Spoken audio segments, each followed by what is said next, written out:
Hi, everybody. This is Jimmy DeYoung. Welcome to Prophecy Today video. You know, many times you hear me say on this broadcast and when I'm preaching in churches or conferences that what we are doing is not looking for signs, but we're listening for a sound. Many people are looking for signs for the rapture of the church. We're listening for a sound, the sound of the trumpet and Jesus to shout and the archangel to shout.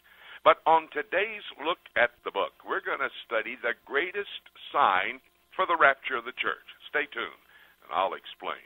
I had some great, very important, interesting conversations this weekend with our broadcast partners here on Prophecy Today weekend. You need to listen to these interviews that I had. Broadcast partners who help us to understand what's happening in our world. You can go to our website. You can listen at PTRN, Prophecy Today Radio Network, to every conversation I had, because it'll be so informative for you to understand the times in which we're living. Again, that address is prophecytoday.com, PTRN, Prophecy Today Radio Network. When you go there, you'll hear Colonel Bob McGinnis. He's out of the Washington, D.C. area. We talked about Iran's preparations for a war and the potential for a development of a nuclear weapon of mass destruction that would be made into a warhead put atop one of those Shahab missiles, the long-range missile that can hit any target in Israel. And we talked about that with David Dolan, our Middle East News Update, and how Israel itself is in great discussions about a preemptive strike. Even somebody saying maybe a Christmas surprise for the Iranians. Well, we don't know the details about when that is going to take place and or if it will indeed take place. But with David, we talked about it and what the possibilities are. Itamar Marcus helped us to look at the Palestinian Authority, and they say because the United Nations Security Council is not going to move their bid for a Palestinian state, the unilateral declaration of a Palestinian state to be made, that the Palestinian people may revert to violence. And he explained why that probably will be the case. And Dr. Rob Congdon, we found him just outside of Oxford in England.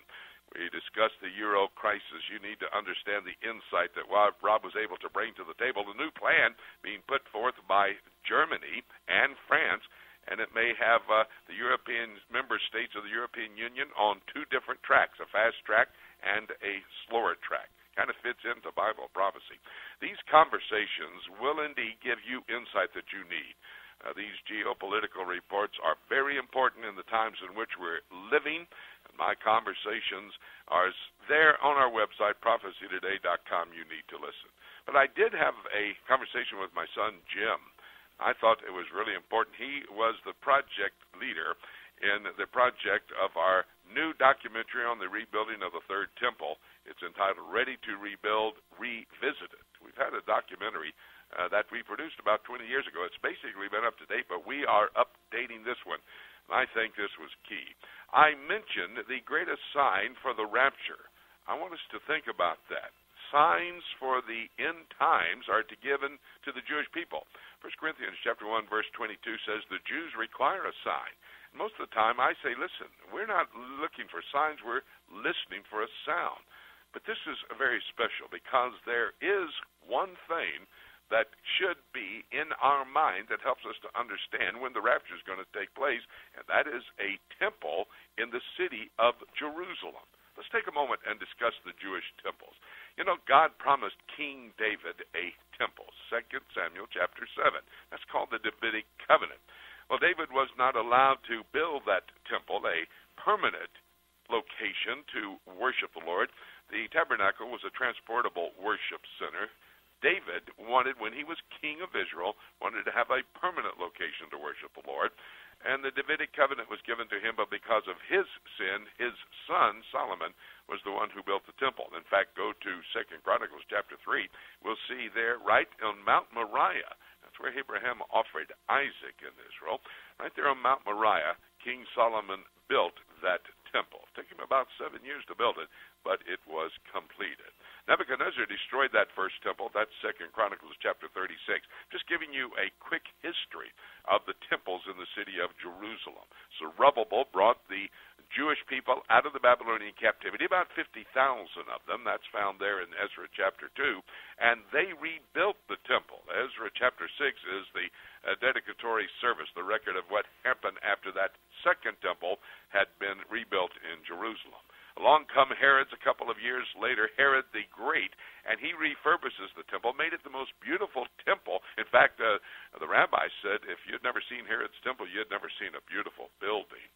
That was in the times of Jesus Christ, of course, and Jesus Christ did worship at that temple, and in fact on that Temple Mount he did healing and he taught, and he's going to come back. Yes, he's going to come back and build his temple, because in 70 A.D., General Titus, as the Lord had predicted, destroyed the temple, not a stone upon a stone on the Temple Mount of that temple, that second temple that Herod made majestic for all the world to see and come to worship at.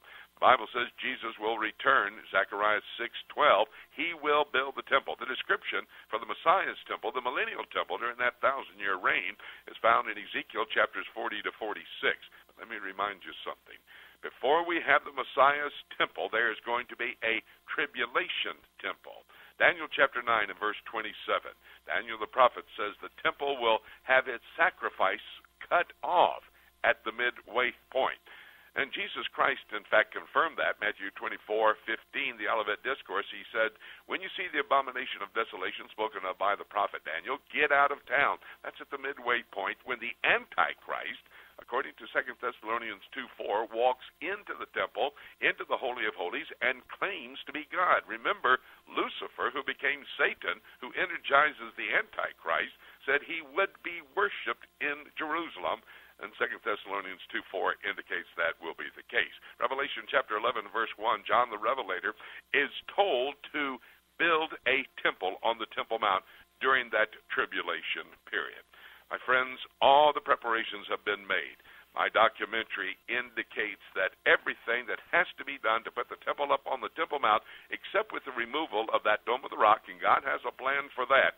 The Bible seems to indicate some of the things, a great shaking in the land, possibly an earthquake, or when that alignment of nations attack, they could take it out with a stray missile of some type. Anyway, that Dome of the Rock will be removed, and every preparation has been made. 28,000 priests are trained. They have all the implements. They have the furniture for the temple. They have the red heifer. They know where the Ark of the Covenant is. There's only one thing that has to happen before the tribulation temple. That's the rapture. And that could happen today. Having said that, nothing left for me to say, except let's keep looking up until